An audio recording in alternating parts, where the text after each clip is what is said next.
اعوذ باللہ من الشیطان الرجیم بسم اللہ الرحمن الرحیم۔ میں ہوں غلام مرزا اور آپ دیکھ رہے ہیں میرا یوٹیوب چینل، اور آج حاضر ہوں ایک نئی ویڈیو کے ساتھ۔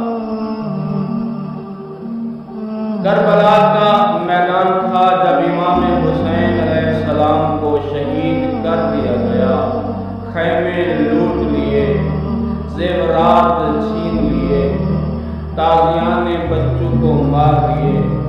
جب 11 ماہ محرم کا دن چڑھا تو یزیدی فوج کا سپہ سالار عمر سعد ملعون نے سر گننے شروع کیے۔ 71 سر تو ملے مگر ایک معصوم بچے علی اصغر کا سر ان ملعون کو نہ ملا۔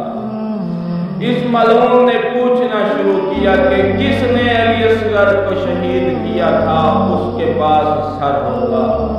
پوچھا گیا حرمل تمہارے پاس علی اصغر کا سر ہے؟ حرمل نے کہا کہ میرے پاس نہیں ہے۔ ایک ملعون سپاہی کھڑا ہوا تھا، اس نے کہا کہ میں نے دیکھا تھا کہ حسین اپنے بیٹے علی اصغر کو دفن کر رہے تھے۔ ایک ٹیلے کے ساتھ اس کی ماں بھی تھی اور اس کا باپ بھی تھا۔ کہتا ہے نیزے اٹھاؤ اور زمین میں مارنا شروع کر دو۔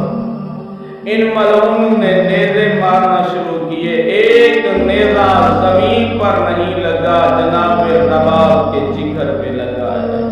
نیزے کا لگنا تھا زمین میں، کچھ دیر نہیں گزری، تھوڑے سے وقت میں جب نیزہ بہر آیا تو ساتھ جناب اصغر کا لاشا تھا جو نو کے نیزہ پر بلند تھا۔ نیزے کے ساتھ علی اصغر کا جنازہ آیا اور اس ملعون نے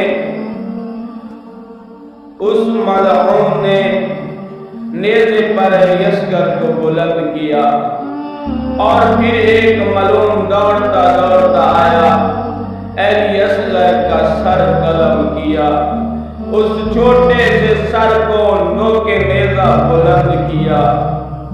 کرنے کے بعد یہ شہید ایک ایسا شہید ہے جس کی عمر تو 6 ماہ تھی، مگر کربلا میں 3 مرتبہ ذبح کیا گیا۔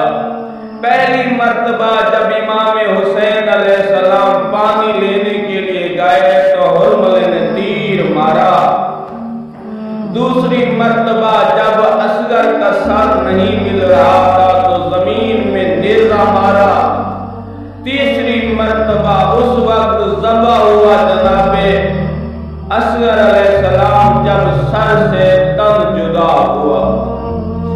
بتائیں عثمان کی کیا حالت ہوگی جس نے اپنے معصوم بچے کو 3 مرتبہ ذبح ہوتے دیکھا ہوگا۔ والسلام علیکم۔